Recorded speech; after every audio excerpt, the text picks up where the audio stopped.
오늘 하나님께서 우리에게 주시는 말씀은 출애굽기 30장 1절에서 16절 말씀입니다. 출애굽기 30장 1절에서 16절 말씀입니다. 하나님께 영광의 박수 올려드립시다. 오늘 본문은 분향단과 속전에 관한 것입니다. 지성소 휘장 앞 성소에 놓인 그 분향단은 금으로 입혀져 있어서 때때로 금단이라고 부르기도 하는데요. 언약궤처럼 이 단에도 이동할 수 있도록 고리와 운반하는 채를 만들어서 끼워두었습니다. 11절에서 16절의 속전은 여호와께서 그의 백성들의 생명을 보존하기 위한 은혜입니다. 1절에서 10절을 함께 읽도록 하겠습니다.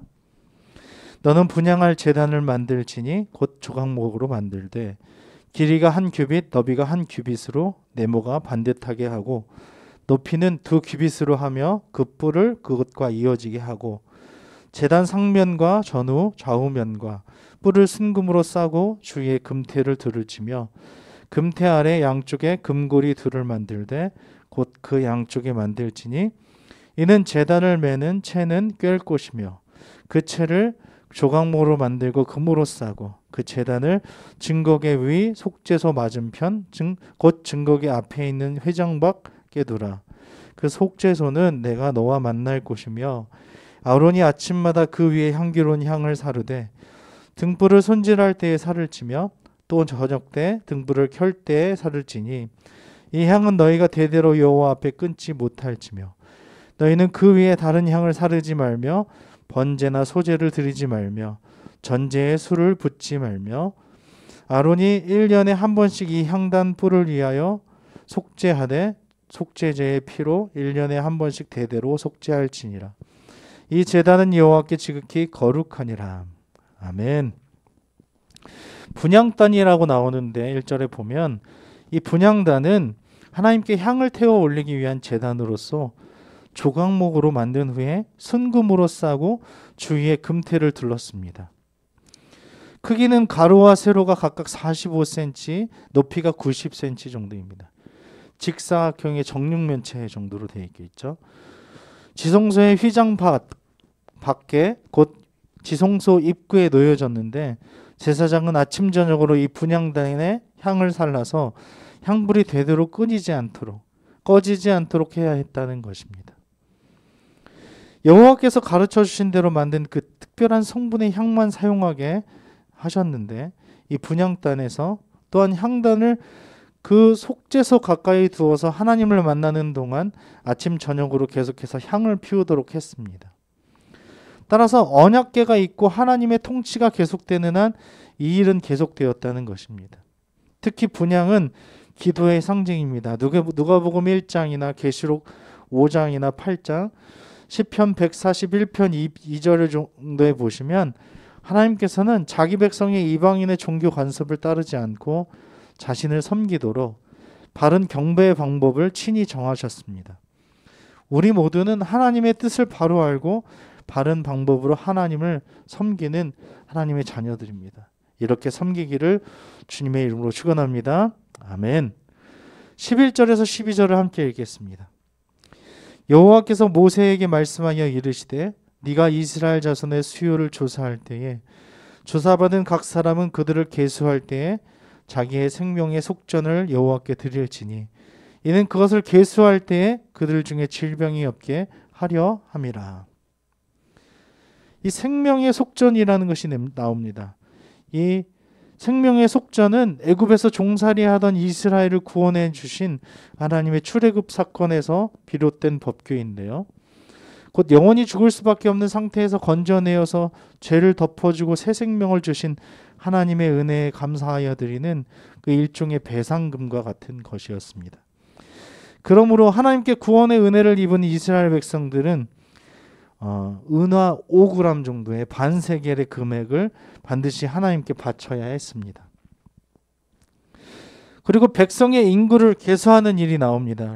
이 백성의 인구를 계수하는 일은 여호와의 노여움을 사는 위험한 일이었습니다. 왜냐하면 우리의 세력이 어떠한지를 이렇게 다른 사람들에게 과시하기 위한 것일 수 있기 때문에 그렇습니다.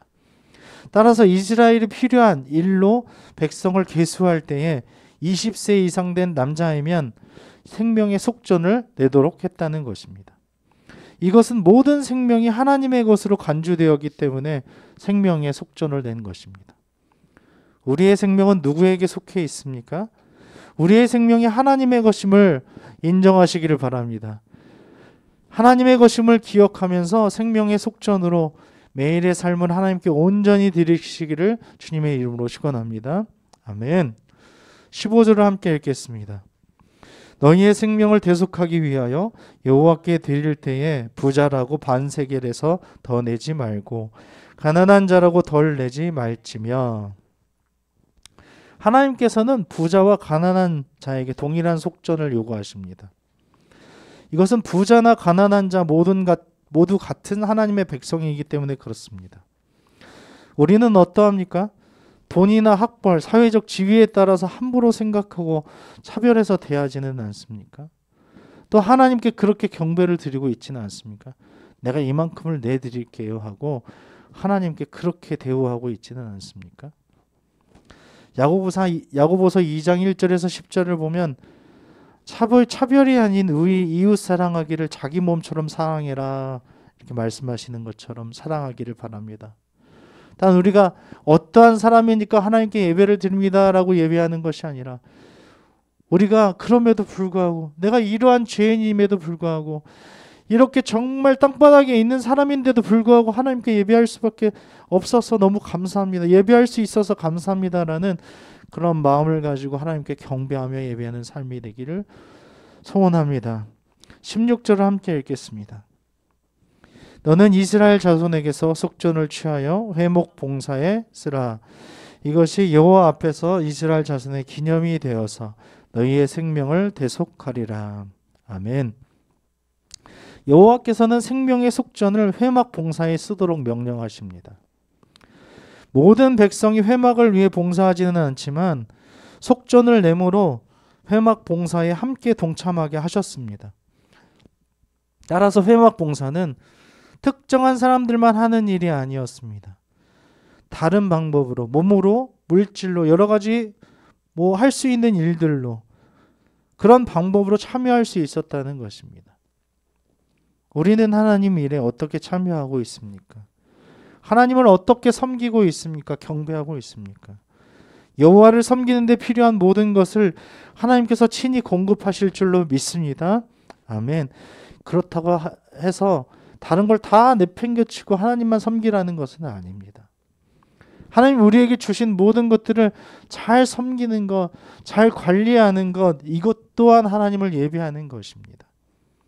우리의 생명을 대속하신 하나님 은혜에 감사하며 하나님을 섬기는 데 기꺼이 우리의 모든 것을 온전히 헌신하며 드리시기를 우리 주님의 이름으로 축원합니다. 아멘.